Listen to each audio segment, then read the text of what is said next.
গরুর মাংস তো অনেকভাবে খেয়েছেন, আজকে না হয় আমার এই রেসিপিটি ফলো করে একবার রান্না করে খেয়ে দেখবেন। তো যাও যাক রেসিপিতে প্রথমে আমি কি লাগছে সব কিছু দেখিয়ে দিব। এই জায়গায় আমি 1 কাপ পরিমাণে সয়াবিন তেল নিয়েছি হচ্ছে গরম মশলা। এই জায়গায় 4 টুকরো দারচিনি, 5টা সাদা এলাচ, 1টা কালো এলাচ, 5টা লবঙ্গ, 5টা সাদা গোলমরিচ, 5টা কালো গোলমরিচ আছে। তারপর আছে এই জায়গায় হচ্ছে আদা রসুন বাটা আমি একসাথে পেস্ট করে নিয়েছি, 2টা তেজপাতা নিয়েছি আর পেঁয়াজ বেটে নিয়েছি। পেঁয়াজ বাটাটা এই জন্য দিবেন, পেঁয়াজ বাটা দিলে গ্রেভিটা সুন্দর হয় আর খেতেও ভালো লাগে। তারপর নিয়েছি টক দই, স্বাদমতো লবণ, জিরা বাটা, 8 থেকে 10টা কাঁচামরিচ আর এই জায়গায় হলুদের গুঁড়ো, ধনিয়ার গুঁড়ো এবং মরিচ গুঁড়ো পরিমাণ মতো নিয়েছি। মাংস কতটুকু রান্না করবেন সেই পরিমাণ অনুযায়ী কিন্তু মশলা দিতে হয়। তো আমি কিন্তু আজকে 1.5 কেজি পরিমাণের মাংস রান্না করব। তো 1.5 কেজি পরিমাণে যদি মাংস রান্না করেন তাহলে আমি যে পরিমাণে মশলা নিয়েছি সেগুলো নিলেই হবে। তো যাওয়া যাক রান্নায়, চলুন।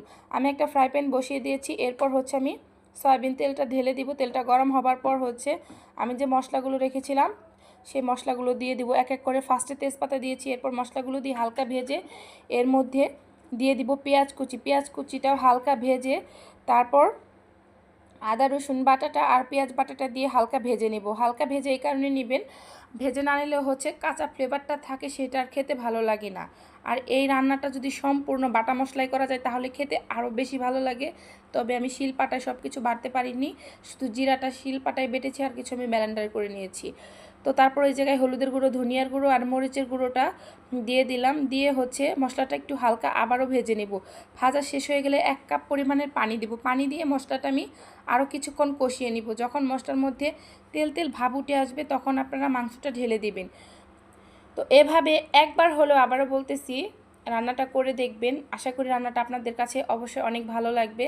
তো আমি কিন্তু টক দইটাও দিয়ে দিয়েছি পানিটা দেওয়ার পর। এখন মশলাটা আরও কিছুক্ষণ কষিয়ে নিব। লবণটা দিতে ফার্স্টে ভুলে গিয়েছিলাম, তো এখন দিলাম। আপনারা কিন্তু আমার মতো ভুলে যাবেন না। দেখেন মশলার কালারটা কত সুন্দর হয়েছে। এরপর হচ্ছে আমি মাংসটা ঢেলে দিব।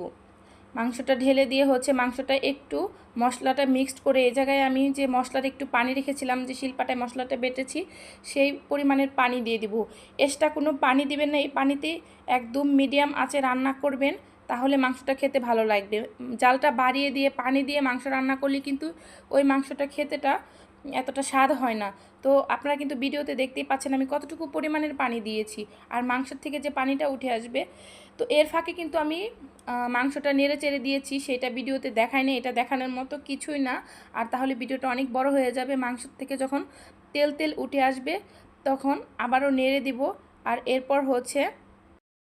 এরপর যে আমি কাঁচামরিচগুলো রেখেছিলাম সেগুলো হচ্ছে দিয়ে দিব। দিয়ে আবার একটু নেড়ে চেড়ে আমি হচ্ছে পানি দিয়ে দিব। চেষ্টা করবেন গরম পানি দেওয়ার জন্য। গরম পানি দিলে কিন্তু মাংসটা সেদ্ধ হয় সুন্দর আর খেতেও ভালো লাগে। আমি সব সময় মাংসের মধ্যে গরম পানি দেওয়ার চেষ্টা করি। এরপর ঢাকা দিয়ে অনেকটা সময় রান্না করে নিতে হবে মাংসটা যাতে প্রপারলি সেদ্ধ হয়। এরপর হচ্ছে আমি কিছুটা জিরা গুঁড়ো দিয়েছি, ভাজা জিরার গুঁড়ো মানে গরম মশলা সব কিছু যে একসাথে ব্লেন্ডার করে রেখেছিলাম, সিক্রেট মশলা এটা আপনারাও দিতে পারেন। তো এই মশলাটা দিয়ে হচ্ছে আরও কিছুক্ষণ রান্না করে নেব। এর ফাঁকে একবার একটু নাড়াচাড়া করে দিয়েছি। তারপর ফাইনাল লুক দেখেন কতটা লোভনীয় হয়েছে। তো ভিডিওটা যদি ভালো লেগে থাকে অবশ্যই একটা লাইক কমেন্ট করে দিবেন আর একটু বেশি ভালো লাগলে শেয়ার করে দেবেন। আর যারা আমার ফেসবুকে নতুন আছেন তারা হচ্ছে চ্যানেলটাকে ফলো করে দেবেন। আর যারা ইউটিউব চ্যানেলে আছেন তারা অবশ্যই কিন্তু হচ্ছে আমার ইউটিউব চ্যানেলটাকে সাবস্ক্রাইব করে দিবেন, লাইক করুন এবং শেয়ার করে দিবেন। আজকের ভিডিওটা এই পর্যন্তই। সবাই ভালো থাকবেন, সুস্থ থাকবেন, আমার জন্য দোয়া করবেন। আপনাদের মাঝে যেন আমি সুন্দর সুন্দর এরকম আরও অনেক ভিডিও নিয়ে আসতে পারি। আর মাংসটা কতটা সেদ্ধ হয়েছে সেটাও কিন্তু আমি ভিডিওতে দেখিয়ে দিলাম। টাটা বা।